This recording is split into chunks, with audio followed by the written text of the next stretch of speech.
Hello दोस्तों। Dictation start होगी 3 second बाद। स्टार्ट।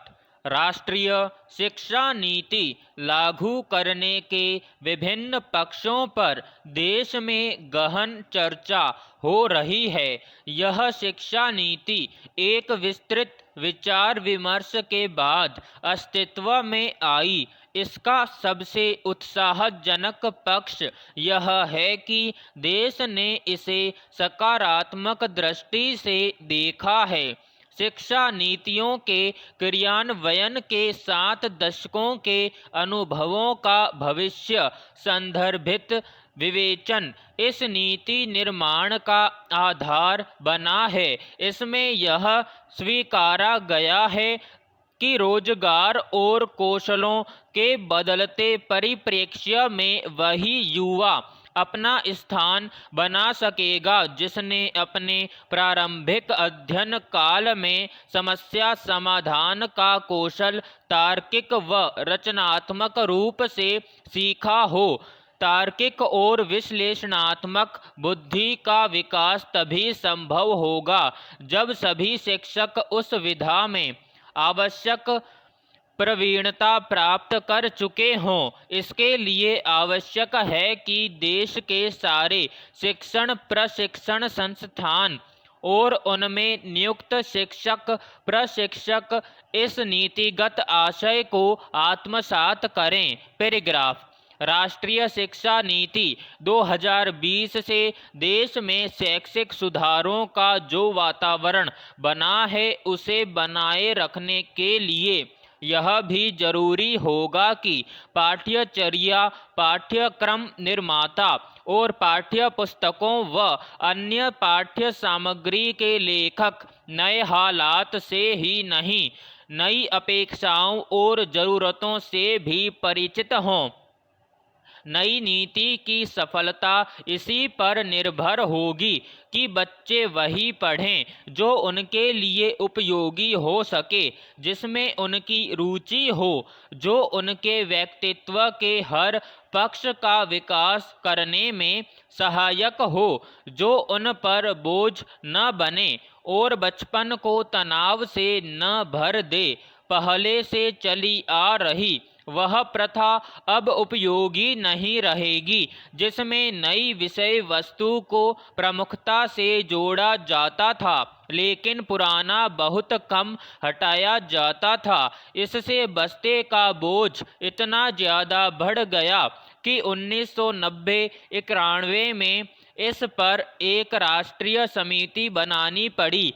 बोझ फिर भी कम नहीं हो पाया। अपेक्षा है कि 21वीं सदी की पाठ्यचर्या बच्चों किशोरों और युवाओं के समक्ष एक ऐसा क्षितिज उद्धृत करेगी जिसमें उनके पास अपनी सोच रुचि और आत्मविश्वास के साथ आगे बढ़ने का उत्साह और मनोबल उनकी सफलता का आधार बने। पैराग्राफ। पाठ्य पुस्तकों व अन्य अध्ययन सामग्री के निर्माण के बीच दो अत्यंत महत्वपूर्ण पड़ाव पाठ्यचर्या और पाठ्यक्रम निर्माण के होते हैं। इन्हीं पर शिक्षा की उत्कृष्टता उपयोगिता और परिपूर्णता निर्भर करती है। अनेक अवसरों पर यह प्रश्न उठता रहा है कि परीक्षा पद्धति में आमूलचूल परिवर्तन तभी हो सकते हैं जब पाठ्यचर्या और पाठ्यक्रम निर्माण के समय व्यक्तित्व विकास के सभी पक्षों का ध्यान रखा जाए। इसमें अभी तक केवल सीमित सफलता ही मिली है। अब उम्मीद है कि पाठ्यक्रम इस प्रकार तैयार होगा जो बच्चों पर बोझ नहीं बनेगा। पाठ्य सामग्री में शामिल होने वाली विषय वस्तु अब मुख्य अवधारणाओं विचारों अनुप्रयोगों और समस्या समाधान पर केंद्रित होगी। यह अत्यंत आवश्यक है कि पाठ्यचर्या पाठ्यक्रम पाठ्यपुस्तक व शिक्षण प्रशिक्षण में हर स्तर पर यह ध्यान में रखा जाए कि अपेक्षित परिवर्तन का मूल आधार संवाद को आधिकारिक बढ़ावा देने में ही निहित है। प्रश्न प्रतिप्रश्न परिप्रश्न की स्वीकार्यता ही कक्षाओं को रुचिकर, रचनात्मक, सहयोगात्मक और खोजपूर्ण गतिविधियों से परिपूर्ण बना सकती है। इसी से बच्चों में कल्पना शक्ति, वैचारिक क्षमता, जिज्ञासा और सृजनात्मकता प्रस्फुटित हो सकेगी। यह अपने आप में बड़ी चुनौती है। पैराग्राफ। लेकिन कुछ चुनौतियां इससे भी बड़ी हैं, जिनके कारण अध्ययन, अध्यापन, मूल्यांकन में अनेक व्यवधान उपस्थित हो जाते हैं।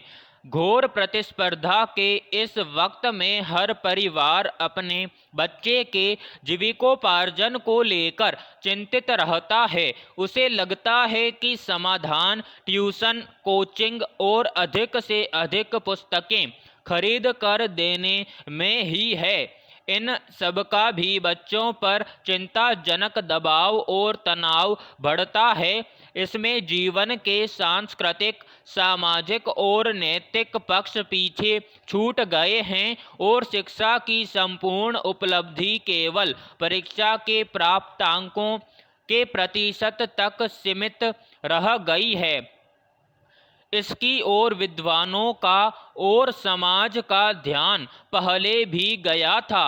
स्नातक स्तर के पाठ्यक्रमों में सामाजिकता, नैतिकता और संस्कृति से संबंधित पाठ्यचर्या के प्रावधान मिल जाएंगे, लेकिन इनका महत्व केवल खाना पूर्ति तक सीमित हो जाता है। दशकों से यह हो रहा है कि देश के अधिकांश स्कूलों में विज्ञान की प्रयोगशालाओं में केवल नाम मात्र के लिए प्रयोग करने के अवसर बच्चों को मिल पाते हैं। यह एक सजग और सतर्क पाठ्यचर्या से ही संभव होगा कि इन पक्षों को अध्यापक और प्राध्यापक अपनी अध्यापन विधा का सजग अंग बना लें।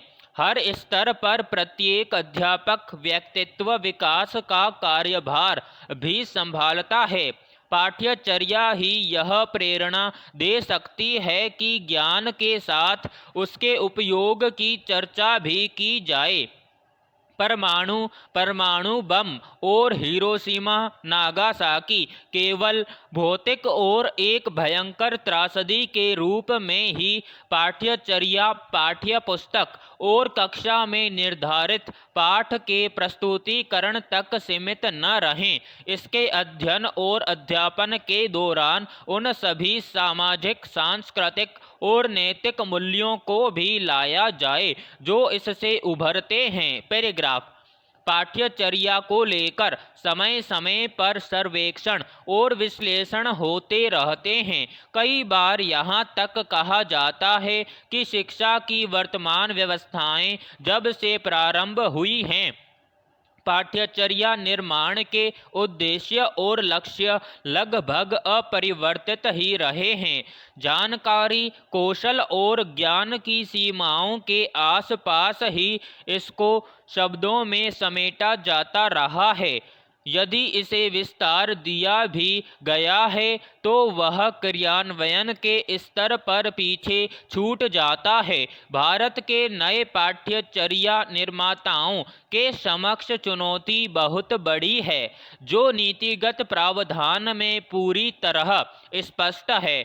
विषय वस्तु को बढ़ाने की जगह जोर इस बात पर अधिक होने की जरूरत है कि बच्चे समस्या समाधान और तार्किक व रचनात्मक रूप से सोचना सीखें, विविध विषयों के बीच अंतर संबंधों को देख पाएं और नई जानकारी को बदलती परिस्थितियों में उपयोग में ला पाएं।